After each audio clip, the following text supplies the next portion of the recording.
Our favorite squid-faced exotic vendor, Xur, has not changed since year 1 of Destiny 2. Now, I know what you're thinking, that sounds like clickbait, but it's really not when you think about it in a certain element.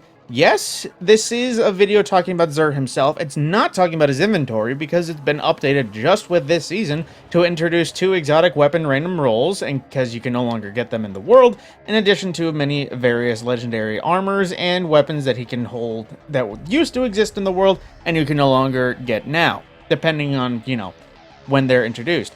But basically what I'm talking about is the areas that Xur can go. Yes, he was introduced into Eternity with a 30th anniversary event as a vendor, but that's not him selling exotics. That's him being the Eternity vendor alongside the Star Horse. But what I'm talking about is the worlds that Xur can go to.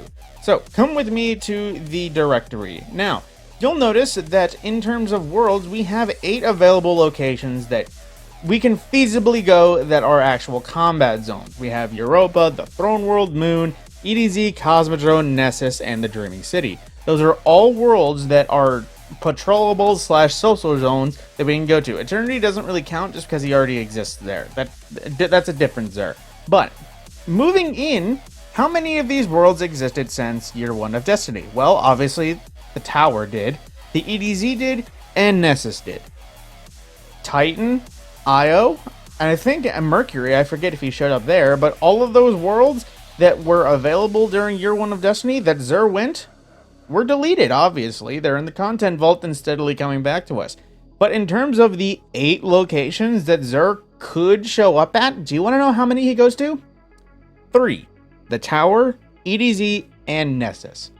Those are very restrictive when you think about it. And that's honestly just because, those are the places we've gone to so far. I mean, they haven't added any new places. When you look at Xur's Destiny 1 history, that's not exactly surprising, considering his original spawns were the 6 locations in the Tower, an additional spawn when it came to the Reef when it was introduced, and I don't even remember if he had one at Winter's Peak in Destiny 1.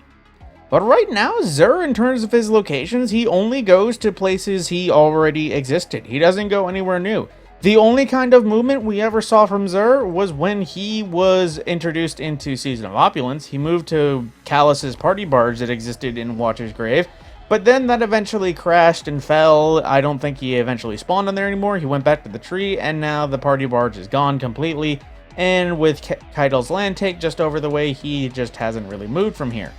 So yeah, when you think about it, Xur hasn't gotten updated spawns in multiple years of Destiny 2.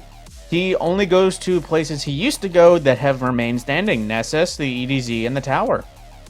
And he just doesn't go to any of these other new places. He didn't even go to the Tangled Shore when it was here, but, he can't do that anymore because it got vaulted.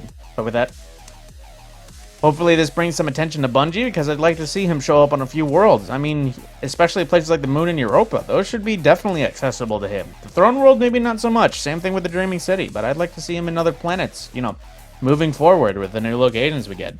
With that, my name is Matt Scorpion, and thank you for watching.